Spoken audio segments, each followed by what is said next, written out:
Easter dinners at my parents' house had always followed the same quiet choreography.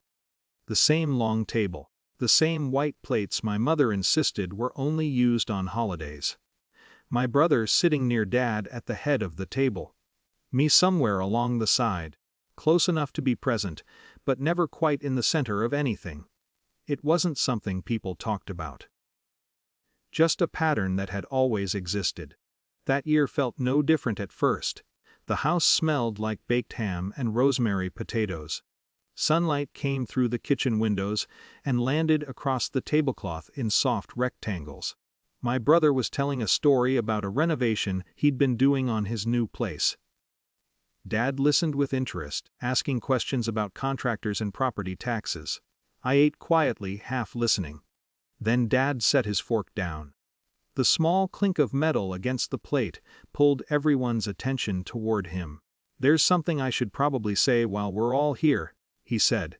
His voice was calm, almost formal. He explained that he'd been reviewing his will.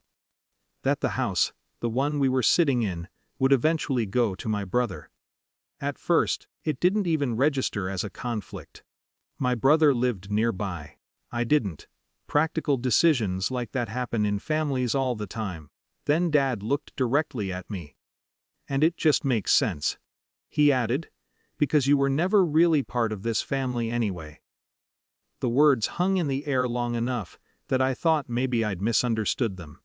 But he didn't look away. "If you want to understand why," he continued, "you should ask your mom." My mother froze. Not dramatically. She just stopped moving entirely, like someone had pressed pause on her.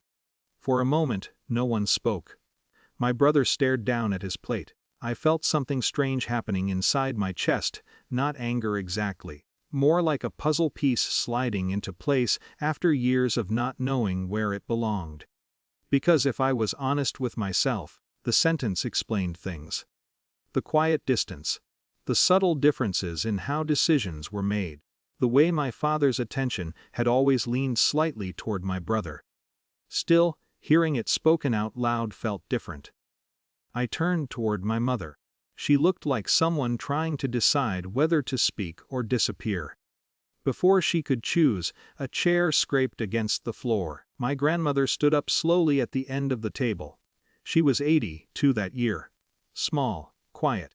Usually the last person in the room to interrupt anything. But when she stood, everyone looked at her. She reached into her purse. For a moment it seemed like she might pull out a handkerchief or her glasses. Instead she removed a thick envelope. The paper looked worn along the edges, like it had been carried for a long time.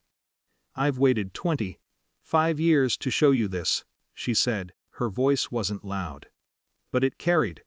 She placed the envelope on the table in front of my father. My mother's fork slipped from her hand and hit the plate with a sharp metallic sound.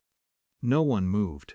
Grandma pushed the envelope slightly forward. "Go ahead," she said. My father didn't open it. He just stared at it for several seconds. So Grandma did it herself. Inside were several folded documents and a few photographs. Old ones, printed on the kind of glossy paper people used before everything became digital. She slid the first document across the table toward me. It was a legal record. A paternity test dated decades earlier. My name was on it, my father's name too. But the result was the part that made the room feel suddenly smaller. Excluded. I didn't fully understand what I was seeing at first. Then Grandma spoke again. "You were 3 when that test was done," she said quietly. No one interrupted her. She looked directly at my father. "You knew the results. And you chose to stay anyway." The sentence landed heavily. My mother lowered her face into her hands. Grandma continued carefully, like someone walking across fragile ice. "He decided that if he was going to stay married, things would continue quietly. No public scandal. No explanation." She glanced at me then. "And you were raised here like a responsibility instead of a child." The table had become completely silent. My brother looked stunned, like someone realizing the ground under his feet had shifted. My father finally spoke. "This was never supposed to come out," he muttered. Grandma's expression didn't change. "That wasn't your decision anymore," she said. Another long pause followed. No one reached for the food anymore. The dinner had dissolved into something else entirely. I looked down at the documents again. They explained things I'd felt my whole life, but never been able to name. But strangely, they didn't hurt the way I expected them to, because they also clarified something important. The distance hadn't come from me. It had been built around me. Eventually my chair slid back from the table. No one stopped me as I stood. The envelope remained there between the plates and glasses, a quiet piece of truth that had waited decades to reach the surface. Outside, the air felt cool and still. For the first time in years, I understood something clearly. Belonging, it turns out, isn't always decided by the people who claim to define it.